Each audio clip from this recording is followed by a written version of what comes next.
ओम प्रणाम। Gitopanishad by doctor Shrikant Gupte, इस YouTube channel में मैं डॉक्टर श्रीकांत गुप्ते आप सभी का हार्दिक स्वागत करता हूं और आप सभी को विजयादशमी की हार्दिक शुभेच्छाएं देता हूं। विजयादशमी क्यों मनाई जाती है?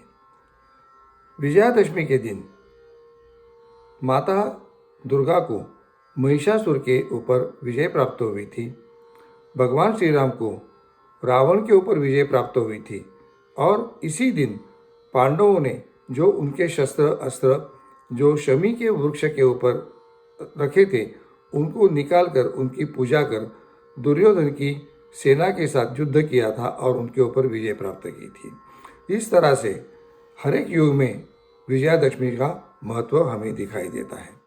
विजयादशमी को भारत भर में अनेक नामों से जाना जाता है, जैसे कि दशहरा, दशहरा, दशाईन और सिंदूर खेला।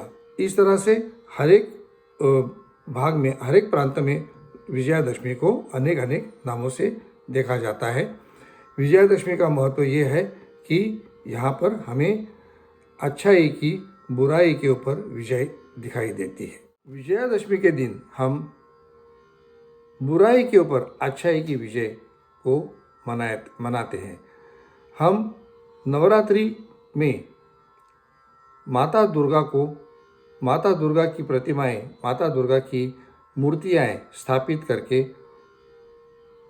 उनकी पूजा अर्चना की जाती है और इसी तरह से कई जगह पे रामलीला का आयोजन किया जाता है, राम कथा का आयोजन किया जाता है और 10वें दिन यानी विजयादशमी के दिन रावण, उनके पुत्र मेघनाद और उनके भाई कुंभकर्ण, इनके पुतले जलाए जाते हैं और इस तरह से हम बुराई के ऊपर अच्छाई की विजय को मनाते हैं। विजयादशमी के दिन शस्त्र पूजा या आयुध पूजा की जाती है। शस्त्र यानी कि कोई बंदूक तलवार होनी चाहिए ऐसी बात नहीं है। हमारे जो उपयोगी जो वस्तुएं होती हैं उनकी हम इस दिन पूजा करते हैं और नए कार्य की शुरुआत करते हैं। जैसे अगर कोई विद्यार्थी है तो वो अपने जो किताबें हैं उनकी पूजा करते हैं। अगर कोई डॉक्टर है तो वो अपनी जो विविध उनकी जो इक्विपमेंट्स है उनकी पूजा करते हैं। इसी तरह से हर एक व्यक्ति जो होता है वो अपनी अपनी जो ज़रूरतें जो होती है, जो ज़रूरी चीज़ें होती है उनकी पूजा करते हैं और उनको एक तरह से सम्मानित करते हैं।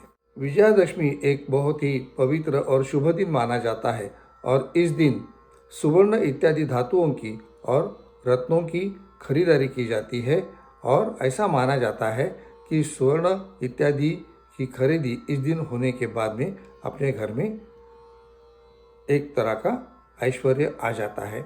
इसलिए इस दिन इन धातुओं की या इन रत्नों की खरीदी की जाती है।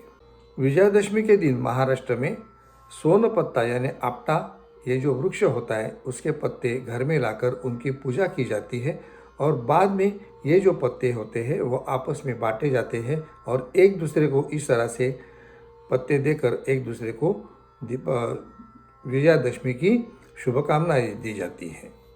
आप सभी को पुनः एक बार विजयादशमी की शुभकामनाएं देते हुए आज के भाग की हम परिसमाप्ति करते हैं। जय श्री कृष्ण।